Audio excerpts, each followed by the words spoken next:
kabady. So tikman na natin tong ginawa kong daing. Ako ang nagmarinate nito, ako gumawa. Yan. Bumili ako ng preskong hasa-hasa. Ito na nga. Tikman na natin yung marinated natin na hasa-hasa. So ayan, nagpainit na ako ng mantika. Ayan. Para hindi tayo maumay, ng hasa-hasa. At tipid na rin at masarap na rin yung kain natin dito. Kasi tayong gumawa, presko pa, alam natin na malinis. At ayan, nasa atin na yung timplada. Malat-alat o manamis-tamis. Ayan, marami siyang bawang. Ayan. So tara, lutuin natin. So ayan, naprito na natin.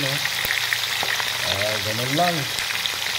Prito na natin. Kung gusto nating mag-isda, ayan, may naano na tayo na marinate. Kukuha lang tayo ng hanggang gusto lang nating kainin at lagay natin ulit sa ref. So ganun lang ang diskarte ko. Ako na mismong gumagawa ng daing. So marinate lang natin yan, preskong isda. So ayan na. So pupuin lang natin. Ayan.